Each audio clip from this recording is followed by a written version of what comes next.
ಇಡೀ ಜಗತ್ತಿಗೆ ಧ್ಯಾನ ಜ್ಞಾನವನ್ನ ಪ್ರಸರಿಸಿದಂತಹ ಬ್ರಹ್ಮಶ್ರೀ ಪಿತಾಮಹ ಪತ್ರಿಜಿ ಗುರುಗಳಿಗೆ, ಸ್ವರ್ಣಮಾಲಾ ಅಮ್ಮನವರಿಗೆ, ಮಹಾವತಾರ್ ಬಾಬಾಜಿ ಅವರಿಗೆ, ನನ್ನ ತಂದೆ ತಾಯಿಗಳಿಗೆ, ಧ್ಯಾನ ಮಾರ್ಗಕ್ಕೆ ಕರೆತಂದ ಸೋದರಿ ಮಂಜುಳಾರವರಿಗೆ, ಈ ವೇದಿಕೆಯನ್ನು ಸೃಷ್ಟಿ ಮಾಡಿರ್ತಕ್ಕಂಥ ಪರಮೋಚ್ಚ ಗುರುಗಳಿಗೆ, ಎಲ್ಲ ಇಡೀ ಜಗತ್ತಿನ ಧ್ಯಾನ ಬಂಧುಗಳಿಗೆ, ಈ ವೇದಿಕೆಯಲ್ಲಿರ್ತಕ್ಕಂಥ ಎಲ್ಲ ಆತ್ಮ ದೇವರುಗಳಿಗೆ ನಮಿಸುತ್ತಾ ಈ ಜ್ಞಾನ ಹಂಚಿಕೆ ಕಾರ್ಯಕ್ರಮವನ್ನು ಪ್ರಾರಂಭ ಮಾಡೋಣ ಮಾಸ್ಟರ್ಸ್. ಈ ಜ್ಞಾನ ಹಂಚಿಕೆಗಾಗಿ ಇರ್ತಕ್ಕಂಥ ವಿಷಯ ಮೇಲೆ ಹೇಗಿದೆಯೋ ಕೆಳಗೆ ಹಾಗೆ ಇರಬೇಕು ಅಂತಕ್ಕಂಥದ್ದು ಮಾಸ್ಟರ್ಸ್. ಮೇಲೆ ಹೇಗಿದೆ, ನಾವೆಲ್ಲ ಈ ಭೂಮಿ ಅಂತಕ್ಕಂಥದ್ದು ಮೇಲಿಂದ ಇಳಿದು ಬಂದಂತ ಅಂಶಾತ್ಮಗಳಾಗಿದ್ದೀವಿ ಮಾಸ್ಟರ್ಸ್. ಈ ವಿಷಯವನ್ನ ನಾವಾಗ್ಲೇ ಕನ್ಫರ್ಮ್ ಮಾಡ್ಕೊಂತ ಬರ್ತಾ ಇದೀವಿ. ಅದ್ರ ಬಗ್ಗೆನೆ ತಿಳಿತಾನು ಹೆಚ್ಚು ವಿಷಯಗಳನ್ನು ತಿಳಿತಾನು ಬರ್ತಾ ಇದೀವಿ ಮಾಸ್ಟರ್ಸ್. ಮೇಲಿಂದ ಬಂದಂತ ಅಂಶಾತ್ಮಗಳು ನಾವೆಲ್ಲ ಒಂದು ಬೆಳಕಿನ ಕಿಡಿಯಿಂದ ಬಂದಂತ ಕಿಡಿಗಳ ಓಪಾದಿಯಲ್ಲಿ ನಾವು ಈ ಭೂಮಿಗೆ ಬಂದು ಇಳಿದಿದ್ದೀವಿ. ಆ ಮೇಲೆ ಇಂದ ಬರುವಾಗ್ಲೂ ಕೂಡ ಸಾಕಷ್ಟು ನಿಯಮಗಳಿಗೆ ಒಳಪಟ್ಟು ಈ ಭೂಮಿಗೆ ಬಂದಿದೀವಿ. ಈ ಭೂಮಿಯಲ್ಲೂ ಕೂಡ ಈ ಭೂಮಿಗೆ ಬಂದಾಗ ಭೂಮಾತೆ ಹಾಗೇನೆ ಸ್ವೀಕಾರ ಮಾಡ್ಲಿಲ್ಲ. ಅವರು ಕೂಡ ಸಾಕಷ್ಟು ನಿಯಮಗಳನ್ನ ಒಳಪಡಿಸಿ ನಮ್ಮನ್ನ ಈ ಭೂಮಿಗೆ ಬರ್ಲಿಕ್ಕೆ ಅವಕಾಶವನ್ನ ಕೊಟ್ಟಿದ್ದಾರೆ ಮಾಸ್ಟರ್ಸ್. ಈಗ ನಾವು ಹೀಗೆ ಭೂಮಿಗೆ ಮತ್ತು ಬಂದು ಹೋಗುವ ಆರೋಹಣ ಅವರೋಹಣ ಈ ಕ್ರಮಗಳ ಮಧ್ಯೆ ನಾವುಗಳು ಈ ಊರ್ಧ್ವಲೋಕದ ನಿಯಮಗಳನ್ನ ಮರೆತು ಬಿಟ್ಟಿದೀವಿ. ಈ ಊರ್ಧ್ವಲೋಕದ ನಿಯಮಗಳನ್ನ ಮರೆತು ಬಿಟ್ಟು ನಾವು ಈ ಭೂಮಿಯ ನಿಯಮಗಳಿಗೆ ಅಂಟಾಕೊಂಡ್ಬಿಟ್ಟು ಅದರಲ್ಲೂ ಮೂಲತಃ ಈ ದೇಹಕ್ಕೆ ನಾವು ಹೊಂದ್ಕೊಂಡ್ಬಿಟ್ಟು ಈ ದೇಹನೇ ನಾನು ಅನ್ನೋ ಭಾವನೆಯಲ್ಲಿ ಜೀವಿಸ್ತಾ ಇದ್ದೀವಿ. ಇನ್ನು ಕೆಲವು ಆತ್ಮಗಳು ಯಾಕೆ ಇನ್ನು ಊರ್ಧ್ವಲೋಕಕ್ಕೆ ಹೋಗೋ ಯೋಚನೆನೂ ಬರ್ತಾ ಇಲ್ಲ. ಈ ಧ್ಯಾನಕ್ಕೆ ಬಂದ ಮೇಲೆ ನಮಗೆ ತಿಳಿತಾ ಇದೆ, ನಾವು ಇಲ್ಲಿಂದ ಊರ್ಧ್ವ ಲೋಕಗಳಿಗೆ ಪಯಣ ಮಾಡ್ತಕ್ಕಂಥ ಆಲೋಚನೆನಾದ್ರೂ ಬಂದಿದೆ. ಅದಕ್ಕೆ ಅಲ್ಲಿ ಆ ಎಡೆಗೆ ನಮ್ಮ ಪಯಣ ಸಾಗ್ಬೇಕು ಅಂದ್ರೆ ನಾವು ಹೇಗೆಲ್ಲ ತಯಾರಾಗ್ಬೇಕು ಅನ್ನೋದ್ರ ಬಗ್ಗೆ ವಿಷಯವನ್ನ ಸ್ವಲ್ಪ ತಿಳ್ತಾ ಹೋಗೋಣ ಮಾಸ್ಟರ್ಸ್. ಅಲ್ಲಿದೆ ನಮ್ಮನೆ, ಆ ಮನೆ ಇದೆ ಎಂಬುದನ್ನು ಕೂಡ ಮರ್ತಿದೀವಿ ನಾವೆಲ್ಲ. ಮನೆ ಅಂತಕ್ಕಂಥದ್ದು ಅಲ್ಲಿದೆ, ನಮ್ಮ ಸ್ವಂತ ಮನೆ ಅನ್ನೋದನ್ನು ಕೂಡ ಮರ್ತಿದೀವಿ. ಅಲ್ಲಿ ಇದು ಹೇಗಿದೆ ಎಂಬುದನ್ನು ಕೂಡ ನಾವು ಮರ್ತಿದೀವಿ. ಆ ಮನೆ ಅಂತಕ್ಕಂಥದ್ದು ಎಲ್ಲಿದೆ, ಎಲ್ಲಿಂದ ಬಂದ್ವಿ, ನಮ್ಮ ಮನೆ ಎಲ್ಲಿದೆ ಅನ್ನೋದನ್ನೇ ಮರ್ತು ಬಿಟ್ಟಿದೀವಿ. ಆದ್ದರಿಂದ ಭೂಮಿಯನ್ನ ತ್ಯಜಿಸಿ ನಮಗೆ ನೆನಪಿಲ್ಲದ ಸ್ಥಳಕ್ಕೆ ಹೋಗುವುದು ನಮ್ಮನ್ನು ಹೆದರುವಂತೆ ಮಾಡುತ್ತದೆ. ಸಾವಿನ ಭಯ ಅನೇಕ ಜನರಲ್ಲಿ ತಣ್ಣನೆಯ ಉಸಿರಾಟದಂತೆ ಭಾಸವನ್ನು ಉಂಟು ಮಾಡುತ್ತದೆ ಅನ್ಸುತ್ತೆ. ನಮ್ಮ ಬಂಧು ಬಳಗದಲ್ಲಿ ಅವರ ಯಾರಾದ್ರೂ ಮರಣ ಹೊಂದಿದರೆ ನಮಗೆಲ್ಲ ವ್ಯಾಕುಲತೆ ಉಂಟಾಗುತ್ತದೆ, ಕೋಪ ಬರುತ್ತದೆ. ಈ ಭಗವಂತ ಇಷ್ಟು ಕ್ರೂರಿನ ಅಂತ ಬೈತೀವಿ ನಾವು ಆ ಭಗವಂತನನ್ನೇ. ಮತ್ತೆ ಅದಲ್ಲದೆ ಎಲ್ಲ ರೀತಿಯ ಹತಾಶೆಯಿಂದ ಈ ಜೀವನ ಬೇಕಾ ಅಂತ ಹೇಳಿ ಹತಾಶೆಯನ್ನು ಕೂಡ ಹೊಂದುತ್ತೀವಿ. ನಮ್ಮ ಬಂಧುಗಳಲ್ಲಿ ಬಾಂಧವರಲ್ಲಿ ಸಾವನ್ನ ಅನುಭವಿಸಿದಾಗ ಈ ರೀತಿಯ ಭಾವನೆಗಳನ್ನ ತಳೆದಾಗ ಸಾವು ಅನ್ನೋದೇ ನಮ್ಗೆ ಒಂದು ದೊಡ್ಡ ಸಮಸ್ಯೆ ಅಂತ ನಮ್ಮ ಭಾವನೆ ಇದೆ. ಅದರಿಂದಾಗಿ ಅದು ಆದರೆ ಸತ್ಯ ಅದು ಅಲ್ಲ. ಈ ಎಲ್ಲ ನೋವು ಮತ್ತು ನಷ್ಟದೊಂದಿಗೆ ಇಲ್ಲಿ ವಾಸಿಸುವುದು ಸಮಸ್ಯೆ ಆಗಿದೆ. ಸಾವು ಸಮಸ್ಯೆ ಅಲ್ಲ. ಈ ಭೂಮಿ ಮೇಲೆ ನೋವು ನಷ್ಟಗಳೊಂದಿಗೆ ಜೀವಿಸ್ತಿದ್ವಿಲ್ಲ, ಅದೇ ಸಮಸ್ಯೆ ಆಗಿರ್ತಕ್ಕಂಥದ್ದು. ಆದರೆ ನಾವು ಮರೆತಿರುವ ಪ್ರೀತಿ ಮತ್ತು ಬೆಳಕಿಗೆ ಒಂದು ಪೋರ್ಟಲ್ ಆಗಿದೆ ಈ ಸಾವು ಅಂತಕ್ಕಂಥದ್ದು. ನಾವು ಮರ್ತಿರೋ ಮನೆಯನ್ನ ಮರ್ತಿದೀವಲ್ಲ, ಅಲ್ಲಿರ್ತಕ್ಕಂಥ ಪ್ರೀತಿ ಮತ್ತು ಬೆಳಕಿಗೆ ಹೋಗ್ತಕ್ಕಂಥ ಒಂದು ಪೋರ್ಟಲ್. ಅದನ್ನ ನಾವು ಜಯಿಸ್ಬೇಕಾಗಿದೆ. ನಾವು ನಮ್ಮ ಸಾವನ್ನ ಭಾಗಶಃ ನೋಡ್ತೇವೆ, ಯಾವುದೋ ಒಂದು ಆಂಗಲ್ ನಿಂದ ಮಾತ್ರ ನೋಡ್ತಾ ಇದ್ದೇವೆ ನಾವು ಸಾವನ್ನ. ಏಕೆಂದರೆ ನಾವು ಇತರ ಕಡೆಯಿಂದ ಬರುವ ಬೆಂಬಲ ಮತ್ತು ಪ್ರೀತಿಯ ಧ್ವನಿಗಳಿಗೆ ಗಮನ ಕೊಡುವುದಿಲ್ಲ. ನಾವು ಜನ್ಮ ತಳೆದಾಗ್ಲೇ ನಮಗೆ ಗೈಡ್ ಮಾಡ್ಲಿಕ್ಕೆ ಗೈಡೆಡ್ ಮಾಸ್ಟರ್ಸ್ ನಮ್ಮೊಂದಿಗೆ ಬಂದಿರ್ತಾರಂತ ತಿಳಿದಿದೀವಿ ಮಾಸ್ಟರ್ಸ್. ಅವ್ರು ಕೊಡ್ತಕ್ಕಂಥ ಸೂಚನೆಗಳಿಗೆ ನಾವು ಗಮನ ಕೊಡೋದ್ರಿಲ್ಲ. ಪ್ರತಿದಿನ ನಾವು ಆ ಧ್ವನಿಗಳಿಂದ ಪ್ರೋತ್ಸಾಹಿಸಲ್ಪಡುತ್ತೇವೆ. ನಮ್ಮನ್ನ ಪ್ರೋತ್ಸಾಹ ಮಾಡ್ಬೇಕು, ಚೈತನ್ಯದ ಚಿಲುಮೆಗಳಂತೆ ನಮ್ಮನ್ನ ಸದಾ ಇಡಬೇಕು ಅಂತಾನೆ ಅವರು ಸದಾ ಕಾತುರತೆಯಿಂದ ಕಾಯ್ತಾ ಇರ್ತಾರೆ. ಆದ್ರೆ ನಾವು ಆ ಎಡೆಗೆ ಗಮನ ಕೊಡೋದಿಲ್ಲ ಮತ್ತು ಮಾರ್ಗದರ್ಶನವನ್ನು ಕೂಡ ಪಡಿತಿರಲ್ಲ. ಹಾಗಾಗಿ ಭೂಮಿಯ ಮೇಲೆ ಬದುಕಲು, ನೋವನ್ನು ತಪ್ಪಿಸಲು ಹತಾಶ ಪ್ರಯತ್ನದಿಂದ ಕಿವುಡರಾಗಿದ್ದೇವೆ. ನಾವು ಅವರ ಧ್ವನಿಗೆ ಕಿವಿಗೊಡದೆ ಕಿವುಡರಾಗಿದ್ದೇವೆ. ಇನ್ನು ಮರಣವು ನಮ್ಮ ಆತ್ಮದ ಗುಂಪಿಗೆ ಮರಳಿ ನಮ್ಮ ಜನ್ಮಗಳ ಜ್ಞಾನಕ್ಕೆ ಹಿಂದಿರುಗಿಸುವ ಒಂದು ದೊಡ್ಡ ಹೆಬ್ಬಾಗಿಲು ಮಾರ್ಗವಾಗಿದೆ. ಈ ಸಾವು ಅಥವಾ ಮರಣ ಅಂತಕ್ಕಂಥದ್ದು ನಮ್ಮನ್ನ ಮರಳಿ ನಮ್ಮ ಜನ್ಮಗಳ ಜ್ಞಾನಕ್ಕೆ ಹಿಂದಿರಿಸ್ತಕ್ಕಂಥ ಒಂದು ದೊಡ್ಡ ಹೆಬ್ಬಾಗಿಲ ಮಾರ್ಗವಾಗಿದೆ.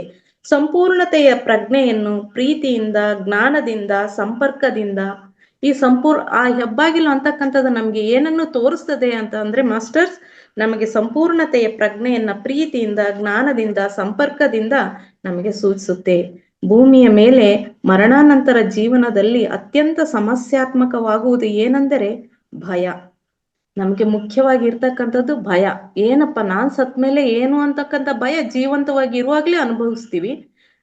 ಅಕಸ್ಮಾತ್ ಆಗಿ ನಡೆದ ಘಟನೆಯಿಂದ ಸಾವು ಸಂಭವಿಸಿದಾಗ ಹೀಗಾಯ್ತಲ್ಲ ಮುಂದೇನು ಅನ್ನೋ ಭಯ. ಇದು ಪರಸ್ಪರ ಆತ್ಮಗಳನ್ನು ಬೇರ್ಪಡಿಸುವಲ್ಲಿ ಪ್ರಮುಖ ಪಾತ್ರವನ್ನು ವಹಿಸುತ್ತದೆ. ಈ ಸಾವು ಅಂತಕ್ಕಂಥದ್ದು ಈ ಆತ್ಮಗಳನ್ನ ಬೇರ್ಪಡ್ಲಿಕ್ಕೆ ಪ್ರಮುಖವಾದ ಪಾತ್ರವನ್ನು ವಹಿಸುತ್ತದೆ. ಭೂಮಿಯ ಮೇಲೆ ಭಯ ಅಂತಕ್ಕಂಥದ್ದು ವಿಭಜನೆ ಮಾಡ್ತಾ ಹೋಗ್ತದೆ. ಅದು ಅವರಿಗೆ ವಿರುದ್ಧವಾದಂತ ಕ್ರಿಯೆ. ಭಯ ಅಂತಕ್ಕಂಥದ್ದು ಇರಬಾರ್ದು ಅಂತ ಹೇಳ್ತಿದ್ದಾರೆ ಮಾಸ್ಟರ್ಸ್. ಅಪಾಯಕಾರಿ ಭಯವು ನಮ್ಮನ್ನ ಎಲ್ಲರಿಂದ ಪ್ರತ್ಯೇಕಿಸುತ್ತದೆ. ಈ ಅಪಾಯಕಾರಿ ಸಾವು ಅಂತಕ್ಕಂಥ ಭಯ ಅಂತಕ್ಕಂಥದ್ದು ಎಲ್ಲರಿಂದ ನಮ್ಮನ್ನ ವಿಭಜಿಸ್ತಾ ಹೋಗ್ತದೆ, ನಮ್ಮನ್ನ ಏಕಾಂಗಿಯಾಗಿ ಮಾಡುತ್ತದೆ. ಪ್ರೀತಿ ಯಾವಾಗಲೂ ಎಲ್ಲರನ್ನು ಸೇರಿಸುತ್ತದೆ. ಪ್ರೀತಿ ಅಂತಕ್ಕಂಥದ್ದೇ ಯಾವಾಗ್ಲೂ ಎಲ್ಲರನ್ನು ಸೇರಿಸ್ತಕ್ಕಂಥ ಗುಣ ಅದರದ್ದು. ಭಯವು ಪ್ರೀತಿಗೆ ವಿರುದ್ಧವಾಗಿರುತ್ತದೆ,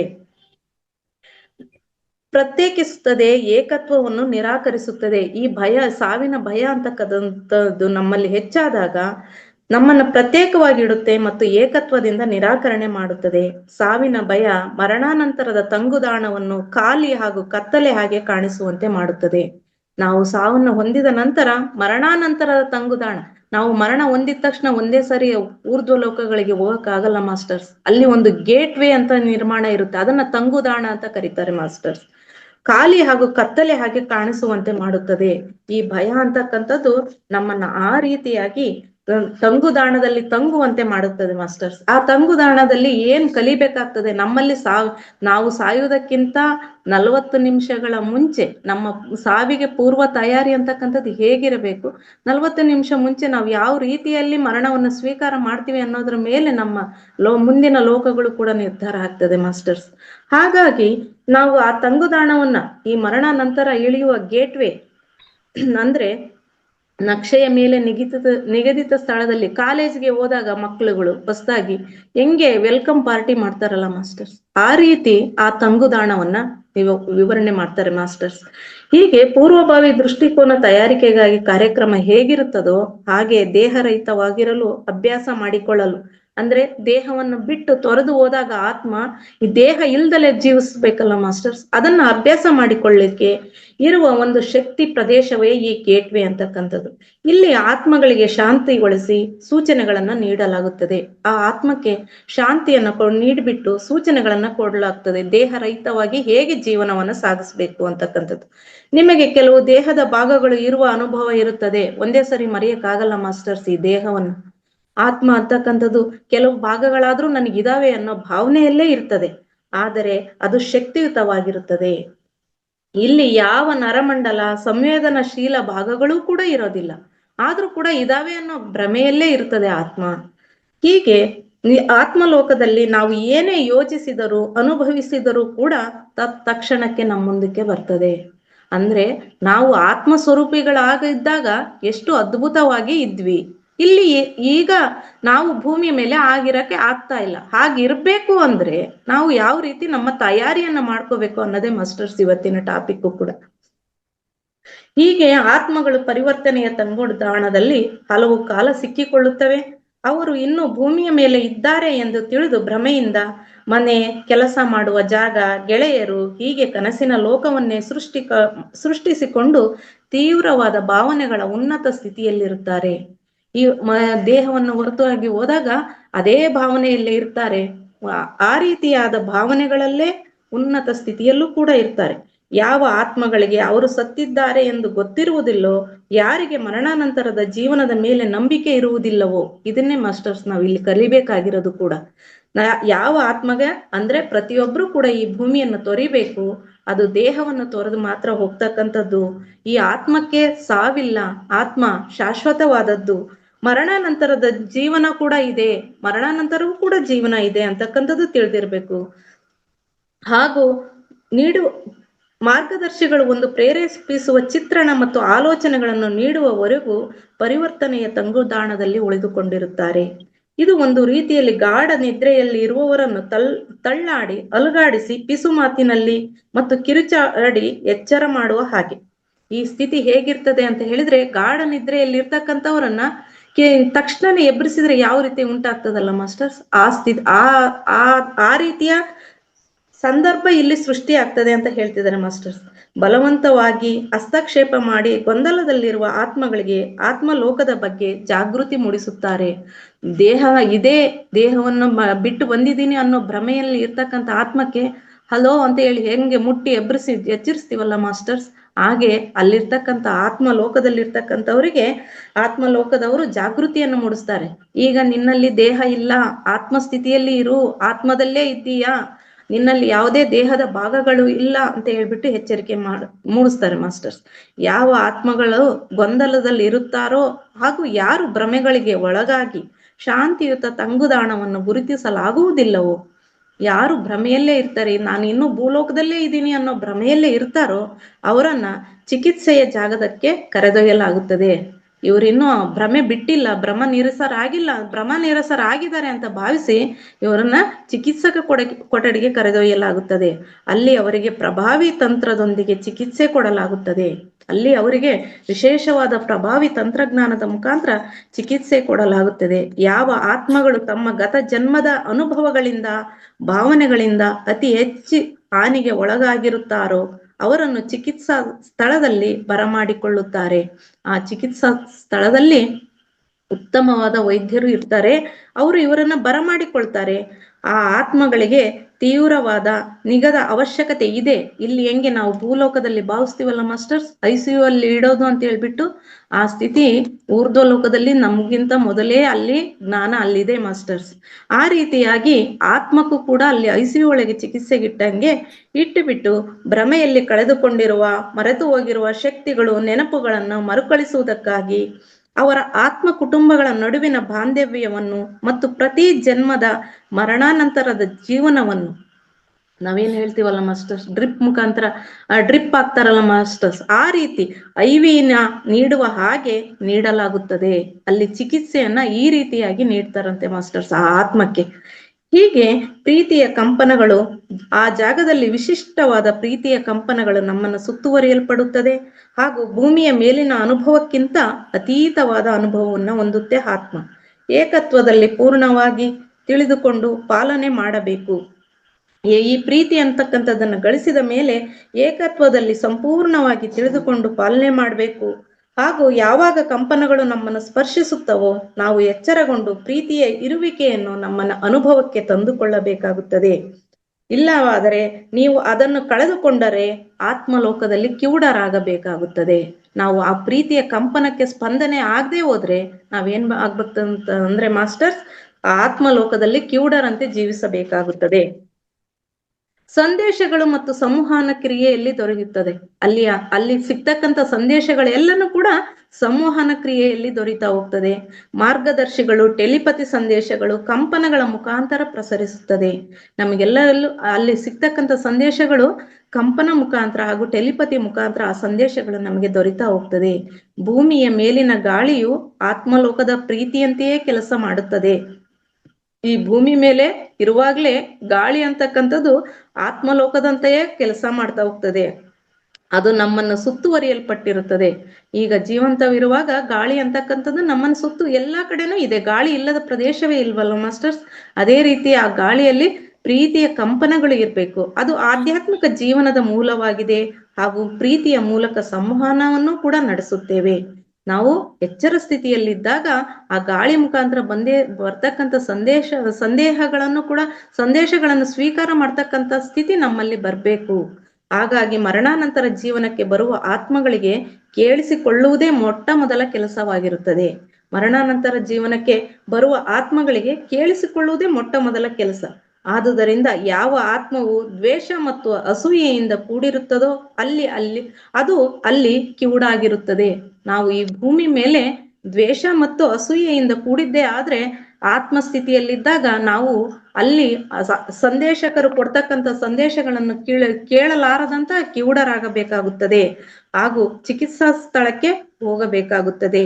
ನಾವು ನಿಯಂತ್ರಿಸಲಾಗದ ಕ್ರೌರ್ಯ ಚಿತ್ರಣದ ಭ್ರಮೆಯಲ್ಲಿದ್ದರೆ ನಾವು ನಮ್ಮ ಗಮನವನ್ನು ಪ್ರೀತಿಯ ಅನುಭವದ ಕಡೆ, ಅಂದರೆ ಬೆಳಕು, ಶಬ್ದ, ಸ್ಪರ್ಶದ ಕಡೆಗೆ ತಿರುಗಿಸುತ್ತೇವೆ. ಅಂದರೆ ಮಾಸ್ಟರ್ಸ್, ಭೂಮಿಯ ಮೇಲೆ ನಾಯಿ ಇದ್ದಕ್ಕಿದ್ದಂತೆ ಏನೋ ಒಂದು ರೀತಿ ಆಲ್ಸೋ ರೀತಿ ಕಿವಿಯನ್ನು ನಿಮರಿಸಿ ಮುಖವನ್ನು ತಿರುಗಿಸಿ ಗಮನಿಸುತ್ತಲ್ಲ ಮಾಸ್ಟರ್ಸ್, ಡಾಗ್ ಆ ರೀತಿಯಾಗಿ ನಿಶ್ಚಲಗೊಂಡು ಸುತ್ತಲಿನ ಶಬ್ದಗಳನ್ನು ಆಲಿಸಲು ಪ್ರಯತ್ನಿಸುತ್ತದೋ ಹಾಗೆ ನಮ್ಮ ಮನಸ್ಸನ್ನು ಖಾಲಿ ಮಾಡಿಕೊಂಡು ನಾವು ಈ ಭೂಮಿ ಮೇಲೆ ಈ ಧ್ಯಾನ ಮಾಡೋದ ಮೂಲ ಉದ್ದೇಶನೇ ಅದೇ ಮಾಸ್ಟರ್ಸ್. ಮನಸ್ಸನ್ನು ಖಾಲಿ ಮಾಡಿಕೊಂಡು ನಾವು ಸುತ್ತಲಿನ ಶಬ್ದಗಳನ್ನು ಆಲಿಸಲು ಪ್ರಯತ್ನಿಸುತ್ತದೋ ಹಾಗೆ ನಮ್ಮ ಮನಸ್ಸನ್ನು ಖಾಲಿ ಮಾಡಿಕೊಂಡು ಆಲೋಚನಾ ರಹಿತ ಸ್ಥಿತಿಯಲ್ಲಿ ಪ್ರೀತಿಯ ಸಂದೇಶವನ್ನು ಆಲಿಸಲು ಪ್ರಯತ್ನಿಸಬೇಕು. ನಮ್ಮ ಮನಸ್ಸನ್ನು ಖಾಲಿ ಮಾಡಿಕೊಂಡಾಗ ಮಾಸ್ಟರ್ಸ್ ನೀಡ್ತಕ್ಕಂಥ ಸಂದೇಶಗಳು ನಮಗೆ ಕೇಳಿಸಿದಂತಾಗುತ್ತದೆ, ಕಿವಿಯಲ್ಲಿ ಉಸಿರಿದಂತಾಗುತ್ತದೆ, ಪಿಸುಗುಟ್ಟಿದಂತಾಗುತ್ತದೆ. ಹಾಗೂ ನಾವು ನಮ್ಮ ಮನೆಯಲ್ಲೇ ಇದ್ದೇವೆ ಎಂಬ ಭಾವನೆಯಲ್ಲಿರಬೇಕು. ಇದಕ್ಕಾಗಿ ತಯಾರಾಗಲು ನಾವು ಪ್ರೀತಿಯನ್ನು ಆಲಿಸಲು ಪ್ರಾರಂಭಿಸಿದಾಗ ಮಾರ್ಗದರ್ಶಿಗಳು ನಮ್ಮೊಂದಿಗೆ ಮಾತನಾಡುತ್ತಾರೆ. ನಾವು ನಮ್ಮ ಮನಸ್ಸನ್ನು ಖಾಲಿ ಮಾಡಿಕೊಂಡಾಗ ಮಾತ್ರ ಸಂದೇಶವಾಹಕರು ನಾವು ಕೊಡ್ತಕ್ಕಂಥ ಮೆಸೇಜ್ ಅನ್ನ ಆಲಿಸ್ಲಿಕ್ಕೆ ನಮಗೆ ಸಾಧ್ಯವಾಗ್ತದೆ ಅಂತ ಹೇಳ್ತಿದ್ದಾರೆ ಮಾಸ್ಟರ್ಸ್. ಭೂಮಿಯ ಹಾಗೆ ಧ್ಯಾನದಲ್ಲಿ ಗಮನ ಕೊಡಲು ಇಲ್ಲಿ ಗಾಳಿ ಅಥವಾ ಉಸಿರು ಇರುವುದಿಲ್ಲ. ಇದೇ ಮುಖ್ಯ ಉದ್ದೇಶ ಮಾಸ್ಟರ್ಸ್. ಉಸಿರಿನ ಮೇಲೆ ಗಮನ ಅಂತಕ್ಕಂಥದ್ದು ಭೂಮಿ ಮೇಲೆ ವಾಸಿಸುವಾಗಲೇ ಹೆಚ್ಚು ಹೆಚ್ಚು ಸಾಧನೆ ಮಾಡ್ಬೇಕಂದ್ರೆ ಧ್ಯಾನ ಮಾಡ್ಬೇಕು. ಹಾಗಾಗಿ ಸಜ್ಜನ ಸಾಂಗತ್ಯ ಮಾಡ್ಬೇಕು, ಪುಸ್ತಕಗಳನ್ನು ಹೆಚ್ಚು ಹೆಚ್ಚು ಹೋಗ್ಬೇಕು. ಯಾಕಂದ್ರೆ ಇಲ್ಲಿ ಗಾಳಿ ಇದೆ, ಆದ್ರೆ ಆತ್ಮಲೋಕದಲ್ಲಿ ಅದು ಇರುವುದಿಲ್ಲ. ಹಾಗಾಗಿ ನಾವು ಇಲ್ಲಿ ಗಮನವನ್ನು ಮಾರ್ಗದರ್ಶಿಗಳ ಅಥವಾ ಪ್ರೀತಿ ಪಾತ್ರ ಸಂದೇಶದ ಮೇಲೆ ಇಡಬೇಕಾಗುತ್ತದೆ. ಹಾಗೂ ಏಕತ್ವದಲ್ಲಿ ಇರುವಿಕೆಯ ಅನುಭವದ ಮೇಲೆಯೂ ಗಮನ ಹರಿಸಬೇಕಾಗುತ್ತದೆ. ಏಕತ್ವದಲ್ಲಿ ಅಂದ್ರೆ ನಾವು ಮನಸ್ಸನ್ನು ಶೂನ್ಯ ಮಾಡ್ಕೊಂಡಾಗ ನಾವು ಏಕತ್ವದಲ್ಲಿ ಸೇರ್ತೀವಲ್ಲ ಮಾಸ್ಟರ್ಸ್, ಆ ರೀತಿಯಾಗಿ ಅನುಭವದ ಮೇಲೇನೂ ಕೂಡ ಗಮನ ಹರಿಸಬೇಕಾಗುತ್ತದೆ. ಉಸಿರಿನ ಮೇಲೆ ಯಾರು ಭೂಮಿಯ ಮೇಲೆ ಉಸಿರಿನ ಮೇಲೆ ಗಮನ ಹರಿಸುತ್ತೇವೋ ಅವರು ಅಲ್ಲಿ ಸ್ವಚ್ಛಂದವಾಗಿ ಮಾಸ್ಟರ್ಸ್ ಕೊಡ್ತಕ್ಕಂಥ ಸಂದೇಶಗಳನ್ನು ಆಲಿಸ್ಲಿಕ್ಕೆ ಸಾಧ್ಯತೆ ಇದೆ ಅಂತ ಹೇಳ್ತಿದ್ದಾರೆ ಮಾಸ್ಟರ್ಸ್.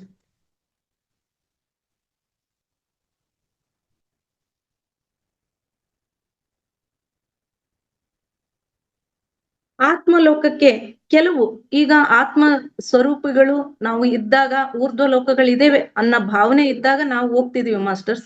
ಹೋಗಕ್ಕೆ ಸಿದ್ಧತೆಯನ್ನ ನಾವು ಈಗ ಪೂರ್ವ ತಯಾರಿಯಲ್ಲಿ ಇದ್ದೇವೆ ಮಾಸ್ಟರ್ಸ್.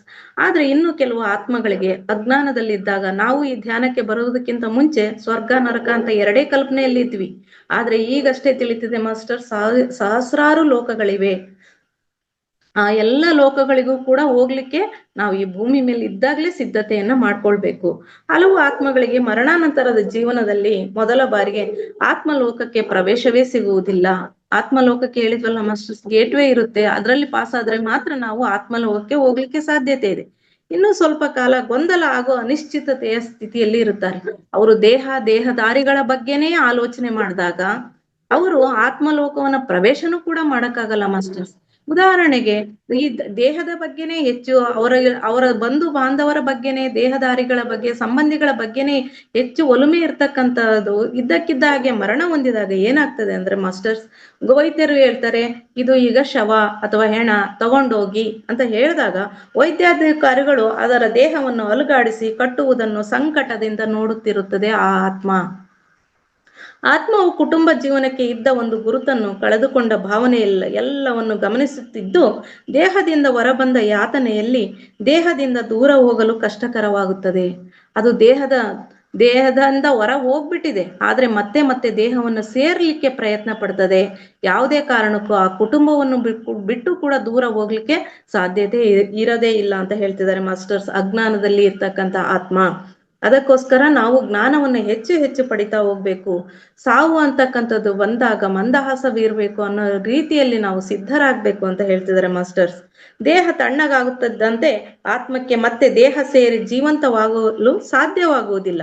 ಹಾಗೂ ಆತ್ಮವು ದೇಹಕ್ಕೆ ಅಂಟಿಕೊಂಡಿರುವುದು ಮುಂದುವರಿಯುತ್ತಿದೆ, ಆದ್ರೆ ಹೊರ ಹೋಗ್ಬಿಟ್ಟಿದೆ. ಅದಕ್ಕೆ ಪುನಃ ದೇಹ ಸೇರ್ಲಿಕ್ಕೆ ಸಾಧ್ಯ ಇಲ್ಲ, ಆದ್ರೆ ಪುನಃ ದೇಹ ಸೇರ್ಬೇಕು ಅನ್ನೋ ಹಪಾಹಪಿಯಲ್ಲಿ ಆ ಆತ್ಮ ಇರ್ತದೆ ಮಾಸ್ಟರ್ಸ್. ಹಾಗೇನೆ ಸಾಮಾನ್ಯವಾಗಿ ಆತ್ಮಗಳು ಇಂಥ ಸಂದರ್ಭದಲ್ಲಿ ನಡೆಯುವ ನಾಟಕವನ್ನು ನೋಡಲು ಆಕರ್ಷಿತರಾಗುತ್ತಾರೆ. ನಾನು ಈ ದೇಹವನ್ನು ಸೇರಕ್ಕಾಗ್ತಿಲ್ಲ, ಯಾರ್ಯಾರೋ ಅಳ್ತಾ ಇದ್ದಾರೆ, ಯಾರ್ಯಾರೋ ಏನೇನೋ ಮಾತಾಡ್ಕೊಂತ ನಿಂತಿದ್ದಾರೆ, ಗುಂಪಾಗಿದ್ದಾರೆ, ಏನ್ ಮಾಡ್ತಾರೆ ನೋಡೋಣ ತಾಳು, ಇದು ಒಂಥರ ವಿಚಿತ್ರವಾದ ನಾಟಕದ ತರ ಕಾಣಿಸ್ತಾ ಇದೆ ಅಂತ ಹೇಳ್ಬಿಟ್ಟು ಆತ್ಮ ನೋಡಲು ಆಕರ್ಷಿತವಾಗುತ್ತೆ. ಪ್ರೀತಿ ಪಾತ್ರರಿಗೆ ಮತ್ತು ಅಲ್ಲಿ ನೆರೆದಿರುವ ಇತರ ಜನರುಗಳಿಗೆ ಏನಾಗುತ್ತದೆ ಎಂಬ ಕುತೂಹಲದಿಂದ ಗಮನಿಸುತ್ತಿರುತ್ತದೆ.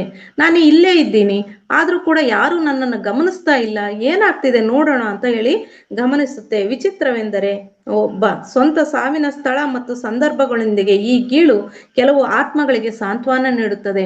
ಅಂದ್ರೆ ಇದನ್ನ ನೋಡಕ್ಕೆ ಒಂದು ರೀತಿ ಮಜಾ ಇದೆ, ನೋಡೋಣ ತಾಳು ಅಂತ ಹೇಳ್ಬಿಟ್ಟು ಕೆಲವು ಆತ್ಮಗಳು ಅದರಿಂದನೇ ಖುಷಿ ಪಡ್ತಾ ಹೋಗ್ತದವೆ. ಅವರು ಈಗಷ್ಟೇ ಮುಗಿದ ನಾಟಕದಲ್ಲಿನ ನಟರೊಂದಿಗೆ ಸಂಪರ್ಕದ ಭಾವವನ್ನು ಕೂಡ ಉಳಿಸಿಕೊಳ್ಳುತ್ತಾರೆ. ಅಂದ್ರೆ ಈ ಭೂಮಿ ಮೇಲೆ ವಾಸವಾಗಿರ್ಬೇಕಾದ್ರೆ ನಮ್ಮೊತ್ತಿಗೆ ಇರ್ತಕ್ಕಂಥ ಬಂಧು ಬಾಂಧವರ ಜೊತೆಗೆ ಇರ್ತಕ್ಕಂಥ ಭಾವನೆಯನ್ನ ಉಳಿಸ್ಕೊಂಡ್ಬಿಟ್ಟು ಒಬ್ಬರ ಸ್ವಂತ ಸಾವಿನ ದೃಶ್ಯದಲ್ಲಿ ಸ್ವಲ್ಪ ಸಮಯದವರೆಗೆ ಕಾಲಹರಣ ಮಾಡುವ ಶಕ್ತಿ ಮತ್ತು ಭಾವನೆಗಳ ಸಾಮೀಪ್ಯದಿಂದ ಬದ್ಧರಾಗಿರುತ್ತಾರೆ. ಅವರು ಸಾವು ಆದ್ರೂ ಕೂಡ ಅಲ್ಲೇ ಉಳ್ಕೊಂಡು ಆತ್ಮರೂಪವಾಗಿ ಯಾರಿಗೂ ಕಣ್ಣಿಗೆ ಕಾಣ್ತಿರಲ್ಲ ನಮ್ಮ ಭೂಮಿ ಮೇಲೆ ಇರ್ತಕ್ಕಂಥವ್ರಿಗೆ, ಆದ್ರೆ ಆ ಆತ್ಮ ಅಂತಕ್ಕಂಥದ್ದು ಖುಷಿ ಪಡ್ತದೆ. ಯಾರ್ಯಾರು ಏನೇನು ಯಾವ ರೀತಿ ನಾಟಕ ಆಡ್ತಿದ್ದಾರೆ ಅಂತ ಅಲ್ಲಿಗೆ ಹೋದಾಗ ಆತ್ಮ ರೂಪದಲ್ಲಿ ಇದ್ದಾಗ ಅನ್ಸುತ್ತೆ ಈ ಭೂಮಿ ಮೇಲೆ ನಡೀತಕ್ಕಂಥದ್ದು ನಾಟಕ ಅಂತಕ್ಕಂಥದ್ದು ಮಾಸ್ಟರ್ಸ್. ಈ ಜೀವನದ ಭಾವನೆಗಳಿಂದ ಸೆರೆ ಹಿಡಿಯಲ್ಪಟ್ಟಿರುತ್ತದೆ. ಆತ್ಮಲೋಕದ ಸೆಳೆತ ಅವರ ಅನುಭವಕ್ಕೆ ಬರುವುದೇ ಇಲ್ಲ.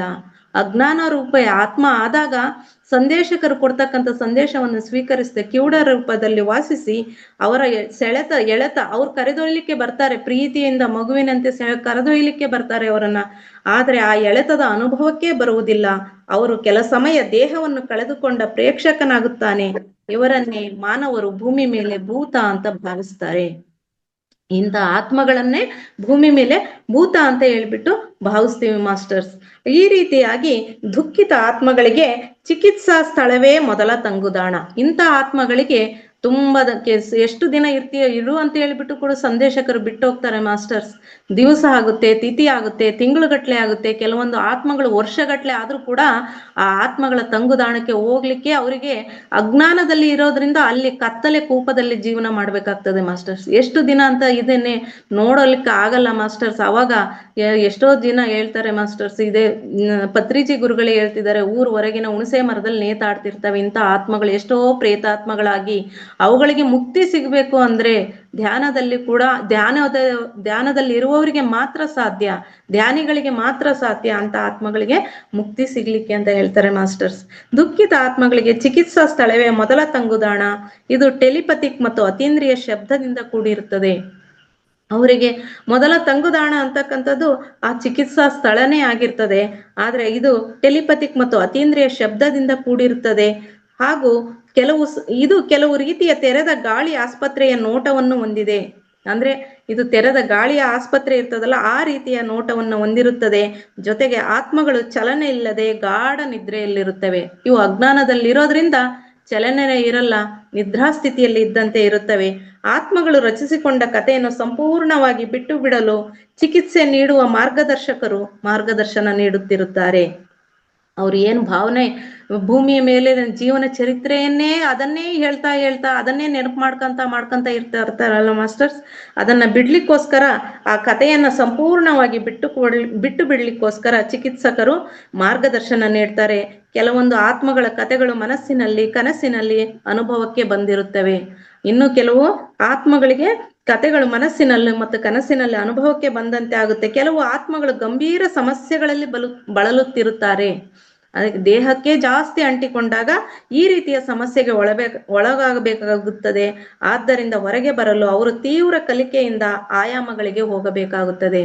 ಅತಿ ಹೆಚ್ಚಿನ ಜ್ಞಾನ ಕೊಡ್ಲಿಕ್ಕೆ ಅಲ್ಲಿ ಬೇರೆ ಬೇರೆ ರೀತಿಯ ಆಯಾಮಗಳಿಗೆ ಹೋಗ್ಬೇಕಾಗ್ತದೆ ಮಾಸ್ಟರ್ಸ್.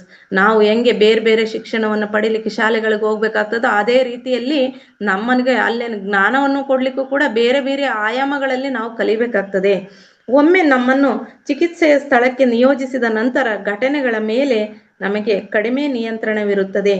ಚಿಕಿತ್ಸೆಯ ಸ್ಥಳಕ್ಕೆ ನಿಯೋಜನೆ ಮಾಡಿದ ಮೇಲೆ ಘಟನೆಗಳ ಮೇಲೆ ನಮ್ಮಗಳಿಗೆ ಕಡಿಮೆ ನಿಯಂತ್ರಣವಿರುತ್ತದೆ. ನಾವು ಆಧ್ಯಾತ್ಮಿಕವಾಗಿ ಪ್ರಜ್ಞಾಹೀನರಾಗಿರುವುದರಿಂದ ನಮಗೆ ಕತೆಗಳು, ಉಳಿದ ನಂಬಿಕೆಗಳು, ಊಹೆಗಳು, ಭಾವನೆಗಳು, ಉಲ್ಬಣವಾಗುವಿಕೆ ಇವೆಲ್ಲವೂ ಕ್ರಮೇಣವಾಗಿ ಕಡಿಮೆಯಾಗುತ್ತಾ ಚಿಕಿತ್ಸೆಯ ಪ್ರಕ್ರಿಯೆಯನ್ನು ದರ್ಶಕರು ವಿನ್ಯಾಸ ಮಾಡುತ್ತಾರೆ. ಇಲ್ಲಿ ಹೆಂಗೆ ಡಾಕ್ಟರ್ಗಳು ಈ ಟ್ರೀಟ್ಮೆಂಟ್ ಆದ್ಮೇಲೆ ಇನ್ಯಾವ ಟ್ರೀಟ್ಮೆಂಟಿಗೆ ಸ್ಪಂದಿಸ್ತಾರೆ ಇವ್ರನ್ನ ಅಂತ ಹೇಳ್ಬಿಟ್ಟು ಪದೇ ಪದೇ ಟ್ರೀಟ್ಮೆಂಟ್ ಅನ್ನು ಚೇಂಜ್ ಮಾಡ್ತಿರ್ತಾರಲ್ಲ ಮಾಸ್ಟರ್ಸ್, ಅದನ್ನ ನಾವು ಆತ್ಮಸ್ಥಿತಿಯಲ್ಲಿದ್ದು ಈ ಭೂಮಿಯ ಮೇಲಿನ ನಂಬಿಕೆಗಳು, ಊಹೆಗಳು, ನಮ್ಮ ಭ್ರಮೆಯಲ್ಲಿ ಇರ್ತೇವೆ, ಭಾವನೆಗಳು, ಇವೆಲ್ಲವುಗಳ ಉಲ್ಬಣಿಕೆಗೆ ಅವರು ಚಿಕಿತ್ಸೆಯನ್ನು ನೀಡ್ತಾರೆ ಮಾಸ್ಟರ್ಸ್. ಆತ್ಮಗಳು ಅನೇಕ ಕಾರಣಗಳಿಗೆ ಚಿಕಿತ್ಸಾ ಸ್ಥಳಕ್ಕೆ ಬರುತ್ತವೆ. ಅದರಲ್ಲಿ ಕೆಲವೊಂದು ಈ ಕೆಳಕಂಡಂತಿವೆ. ಅಲ್ಲಿ ಕೂಡ ಸಾಕಷ್ಟು ಆತ್ಮಗಳು ಚಿಕಿತ್ಸಾ ಕೇಂದ್ರಕ್ಕೆ ಬರ್ತವೆ. ಅದು ಯಾವ ಕಾರಣಕ್ಕಾಗಿ ಅಂತ ತಿಳಿಯೋಣ ಮಾಸ್ಟರ್ಸ್. ಪರಿವರ್ತನೆಯ ಸಮಯದಲ್ಲಿ ಅರಿವಿಲ್ಲದೆ ಗಾಢ ನಿದ್ರೆ ಎಲ್ಲಿದ್ದಾಗ ಸಾಯುವುದು. ನಮಗೆ ಸಾವು ಬರ್ತದನ್ನೋದೇ ಗೊತ್ತಿರಲ್ಲ ಮಾಸ್ಟರ್ಸ್. ಇದಕ್ಕಿಂತ ನಿದ್ರಾ ಸ್ಥಿತಿಯಲ್ಲೇ ಸಾವು ಬಂದ್ಬಿಟ್ಟಿರುತ್ತೆ. ಅಂತ ಆತ್ಮಗಳಿಗೆ ಚಿಕಿತ್ಸೆ ಅಂತಕ್ಕಂಥದ್ದು ಅತ್ಯವಶ್ಯಕ ಅಂತ ಹೇಳ್ತಿದ್ದಾರೆ ಮಾಸ್ಟರ್ಸ್. ಕೋಮಾ ಸ್ಟೇಜಿಗೆ ಇದ್ದಕ್ಕಿದ್ದಂಗೆ ಕೋಮಾ ಸ್ಟೇಜಿಗೆ ಹೋಗ್ಬಿಡ್ತಾರೆ. ಈ ಬಹಳ ಚಂದವಾಗಿ ಇರ್ತಾರೆ, ಆದ್ರೆ ಇದ್ದಕ್ಕಿದ್ದಂಗೆ ಕೋಮಾ ಸ್ಟೇಜಿಗೆ ಹೋಗ್ಬಿಡ್ತಾರೆ. ಅಂತ ಆತ್ಮಗಳಿಗೆ ಚಿಕಿತ್ಸಾ ಕೇಂದ್ರಗಳಿಗೆ ಹೋಗ್ಬೇಕಾಗ್ತದೆ. ಸಾಂಪ್ರದಾಯಿಕ ವಾಸ್ತವತೆಯ ಸಡಿಲವಾದ ಗ್ರಹಿಕೆಯೊಂದಿಗೆ ಮತ್ತು ಮನೋವಿಕೃತ ಸ್ಥಿತಿಯಲ್ಲಿ ಸಾಯುವುದು ಅಂದ್ರೆ ಅವರ ಮಾನಸಿಕ ದೌರ್ಬಲ್ಯಗಳಿಂದಾಗಿ ಅವರ ಮಾನಸಿಕ ಸ್ಥೈರ್ಯವನ್ನು ಕಳ್ಕೊಂಡು ಸಾಯ್ತಾರಲ್ಲ, ಹಾಗೂ ಮಿದುಳಿನ ಆಧಾರಿತ ಭ್ರಮೆಗಳಿಂದ ಪ್ರಭಾವಿತರಾಗಿ ಆತ್ಮಲೋಕಕ್ಕೆ ಹೋದಾಗ ಅಂತ ಆತ್ಮಗಳಿಗೆ ಚಿಕಿತ್ಸೆ ಅಂತಕ್ಕಂಥದ್ದು ಅವಶ್ಯಕತೆ ಬೀಳ್ತದೆ. ಭಯೋತ್ಪಾದಕತೆ ಅಥವಾ ಹಠಾತ್ ಹಿಂಸಾತ್ಮಕತೆಯಿಂದ ಮರಣ ಹೊಂದತಕ್ಕಂಥ ಆತ್ಮಗಳು, ಆ ಸಂದರ್ಭದಲ್ಲಿ ದೇಹತ್ಯಾಗ ಯಾರು ಮಾಡ್ತಾರೋ ಅವರಿಗೆ ಸಾವು ಬರ್ತದೆ ಅನ್ನೋ ಅರಿವಿಲ್ಲದೇನೆ ಯಾವಾಗ ಸಾವನ್ನ ಅವರು ಸ್ವೀಕಾರ ಮಾಡ್ತಾರೋ ಅಂತ ಸಂದರ್ಭದಲ್ಲಿ ಮರಣ ಹೊಂದಿದಂತ ಆತ್ಮಗಳಿಗೆ ಚಿಕಿತ್ಸೆ ಅಂತಕ್ಕಂಥದ್ದು ಅತ್ಯವಶ್ಯಕ. ಭಯ ಮತ್ತು ಭಯ ತಪ್ಪಿಸುವಿಕೆಯಿಂದ ಬಲವಾಗಿ ಪ್ರಭಾವಿತವಾದ ಜೀವನವನ್ನು ಹೊಂದಿರುವುದು. ಭಯ ಮತ್ತು ಭಯ ತಪ್ಪಿಸುವಿಕೆಯಿಂದ ಬಲವಾಗಿ ಪ್ರಭಾವಿತವಾದ ಜೀವನವನ್ನು ಹೊಂದಿರಬೇಕಾಗ್ತಕ್ಕಂಥದ್ದು ನಮ್ಮೆಲ್ಲ ಆತ್ಮಗಳಿಗೆ ಅವಶ್ಯಕವಾಗಿದೆ. ಮತ್ತೆ ನಾವು ಮತ್ತೊಮ್ಮೆ ಜನ್ಮ ಪಡೆಯುವ ಮುಂಚೆ, ಹಾಗಾದ್ರೆ ನಾವ್ ಹೇಗ್ ಸಿದ್ಧರಾಗ್ಬೇಕು?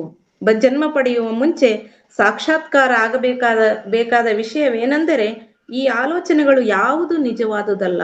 ಆಲೋಚನೆ ಅಂತಕ್ಕಂಥದ್ದೇ ಯಾವುದು ನಿಜವಾದುದಲ್ಲ, ಅದು ಅಸ್ತಿತ್ವದಲ್ಲಿಲ್ಲ ಎಂಬುದನ್ನು ಅರಿತು ನಾವು ಆಲೋಚನೆಗಳಿಗಾಗುವ ಮೊದಲು ಧ್ಯಾನವನ್ನು ಮಾಡಿ ಆಲೋಚನೆಗಳನ್ನ ಕಡಿಮೆ ಮಾಡಿಕೊಳ್ಳಬೇಕು. ನಮ್ಮಲ್ಲಿ ಬರ್ತಕ್ಕಂಥ ಆಲೋಚನೆಗಳನ್ನ ಧ್ಯಾನ ಮಾಡೋದ್ರ ಮುಖಾಂತರ ಕಡಿಮೆ ಮಾಡಿಕೊಳ್ಳಬೇಕು. ಕೋಪ ಹಾಗೂ ದ್ವೇಷ ಪ್ರಭಾವಿತ ಜೀವನವನ್ನ ನಡೆಸ್ತಾ ಇದ್ರೆ ಆರೋಪ ಮತ್ತು ದ್ವೇಷ ಪ್ರೀತಿಯ ಅನುಭವವನ್ನು ಆಗಲು ಬಿಡುವುದಿಲ್ಲ. ಬೇರೆಯವ್ರ ಮೇಲೆ ಯಾವಾಗ್ಲೂ ಜಡ್ಜ್ಮೆಂಟು ಕಮೆಂಟು ಮಾಡ್ತಾ ಇದ್ರೆ, ದ್ವೇಷ ಮಾಡ್ತಾ ಇದ್ರೆ ನಮಗೆ ಪ್ರೀತಿಯ ಅನುಭವನೇ ಆಗಕ್ ಸಾಧ್ಯ ಇಲ್ಲ. ಆ ಪ್ರೀತಿಯನ್ನೇ ಒತ್ತೊಯ್ಯಬೇಕು, ನಮ್ಮ ಹೃದಯವಂತಿಕೆ ಬೇಕು. ಅಲ್ಲಿ ಮೇಲಿನ ಲೋಕಗಳಲ್ಲಿ ಉಪಯೋಗ ಆಗ್ತಕ್ಕಂಥದ್ದು ಹೃದಯವಂತಿಕೆ, ಧೈರ್ಯ ಅಂತಕ್ಕಂಥದ್ದು.